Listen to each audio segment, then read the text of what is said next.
देश में सबु पर्यायर निर्वाचन शेष होईछि।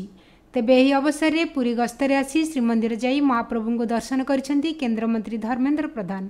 तांको सह बीजेपी राष्ट्रीय प्रवक्ता संबित पात्र, पुरी विधायक जयंत षडंगी मध्य श्रीमंदिर जाई महाप्रभु को दर्शन करिसेंती। पुरी गस्तरे आसी श्रीमंदिर जाई केन्द्रमंत्री धर्मेन्द्र प्रधान प्रथम महाप्रभु को दर्शन करने सह आशीष लाभ करथिले। परे माँ विमला, लक्ष्मी अन्य पार्श्व देवादेवी दर्शन करथिले। केन्द्रमंत्री सह वरिष्ठ बीजेपी नेता समीर महांती, पुरी लोकसभा प्रार्थी संबित पात्र, विधायक जयंत कुमार षडंगी, पुरी जिला सभापति आश्रित पट्टनायक, ब्रह्मपुर विधायक सह वरिष्ठ नेता और कर्मी माने उपस्थित थिले। तेबे दर्शन पर गणमाध्यम को प्रतिक्रिया दे केन्द्रमंत्री धर्मेन्द्र प्रधान कहिसेंती, आज मोर सौभाग्य है महाप्रभुंकर शरण आसवा पाई। निर्वाचन लड़वा पूर्व मु आशीर्वाद नहीं जाइली। आज देश में निर्वाचन शेष दिन थिला। आम ओडिशा रे भी 4 फेज रु आज शेष फेज निर्वाचन थिला। आज निर्वाचन पर मो मन छुईला। आज महाप्रभु डाकरा भी है कि मु दर्शन करके आसे। मोर एटा सौभाग्य। मु आज एठू जो पुरी रे किछि दिन पूर्वे भौरी दिन जो गोटे अघटन घटिला, किछि हमर सदस्य को आम आमर परिवार हरइले, परिवार को टिके सांत्वना देवाई आम जीवु। मोर पूरा आशा महाप्रभुंकर आशीर्वाद आम देश रे एक शक्तिशाली निर्णायक दृढ़ सरकार हवापाई प्रभुंकर आशीर्वाद निश्चित थिबो। प्रधानमंत्री श्री नरेंद्र मोदी तृतीय थर देशर प्रधानमंत्री हवापाई लोकंकर आशीर्वाद पाई सारी।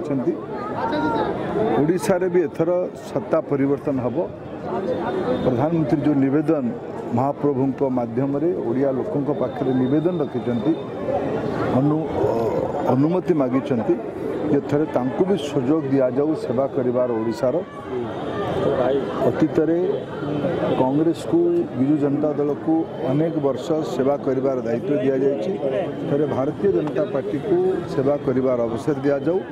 आमे आम राज्य ओडिशा को एक अग्रणी राज्य भावे, 1 नंबर राज्य भावे करिवु। मोर विश्वास ओडिया लोक माने महाप्रभु का आदेश रे एटा को निश्चित भावे एतर चरितार्थ करिवे। आमको सेवा करिवार अवसर मिले। संबलपुर ओडिशा को शासन करिवो बोली गोटे चर्चा। पुरी भी करिवो, कोणार्क भी करिवो, जाजपुर भी करिवो।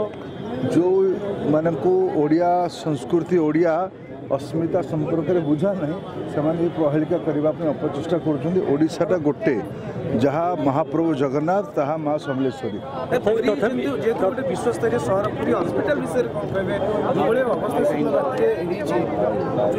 जो माने बड़ पाटिया माने बाहापिया कथा कहते, प्रचार सर्वस्व जो माने सरकार से उत्तर देवा उचित। परिक्रमा प्रकल्प रे ये लक्षाधिक लोक देश विदेश को आसुवा पुरी रे जातीय स्तर चिकित्सा सुविधा हवा उचित ना नहीं। से दिन आखि समस्त खोलिला। मो बेसी कहवा उचित मन न करूनी। आज तो दुख जणेमार दिन, समवेदना जणेमार दिन। पुरी पेरू सौभाग्य पट्टनायक रिपोर्ट, ईपीए न्यूज।